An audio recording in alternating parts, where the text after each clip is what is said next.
સાળંગપુરના સુપ્રસિદ્ધ કષ્ટભંજન હનુમાનજી મંદિર ખાતે આજે સ્વાતંત્ર્ય પર્વની ઉજવણી હોય ત્યારે દાદાને સ્વાતંત્ર્ય પર્વની થીમના વાઘા અર્પણ કરવામાં આવ્યા હતા. સાથોસાથ અન્નકૂટ પણ અર્પણ કરવામાં આવ્યો હતો અને પવિત્ર શ્રાવણ માસ નિમિત્તે હિંડોળા દર્શન પણ અદ્ભુત રીતે સજાવવામાં આવ્યા હતા.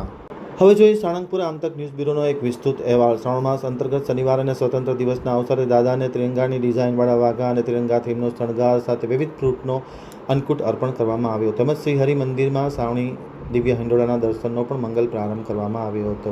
ભગવાન શિવજીની આરાધનાના પર્વ એવા પવિત્ર શ્રાવણ માસ અંતર્ગત સ્વામિનારાયણ મંદિર વડતાલધામ સંચાલિત સુપ્રસિદ્ધ યાત્રાધામ સાળંગપુરના કષ્ટભંજન હનુમાનજી મંદિર ખાતે પરમ પૂજ્ય શાસ્ત્રી સ્વામી હરિપ્રકાશ દાસજી અથાણાવાળાની પ્રેરણાથી કોઠારી વિવેકદાસજી સાગર સ્વામીની માર્ગદર્શન હેઠળ આજે શનિવારના દિવસે સ્વાતંત્ર્ય પર્વના થીમ દાદાને અર્પણ કરવામાં આવ્યા હતા અને અન્નકૂટ પણ અર્પણ કરવામાં આવ્યો હતો. આ પ્રસંગે સવારે 5:30 કલાકે મંગળા આરતી પૂજારી સ્વામી દ્વારા, 7 કલાકે શણગાર આરતી કોઠારી વિવેક સાગર દાસજી સ્વામી દ્વારા કરવામાં આવ્યું હતું અને ત્યારબાદ અન્નકૂટ ભગવાનને અર્પણ કરવામાં આવ્યો હતો. ખાસ કરીને આજે રાષ્ટ્રીય સ્વાતંત્ર્ય દિનની ઉજવણી હોય ત્યારે ભગવાનને એ પ્રકારના થીમના વાઘા અર્પણ કરવામાં આવ્યા હતા. સાથોસાથ સાંજે 5 થી 6:30 કલાક દરમિયાન દિવ્ય કથાનું પાન કરવામાં આવે છે. તેમાં મોટી સંખ્યામાં ભાવિકગણો ઉપસ્થિત હતા અને સાથોસાથ હિંડોળાના દિવ્ય દર્શનનું પણ આયોજન કરવામાં આવે છે. રોજબરોજ ભગવાનને કલાત્મક હિંડોળા બનાવવામાં આવે છે અને મોટી સંખ્યામાં દિવ્ય દર્શનનો લોકો લાભ લઈ રહ્યા છે. નીલકંઠ મહાદેવ મંદિર ખાતે દરરોજ પવિત્ર બ્રાહ્મણો દ્વારા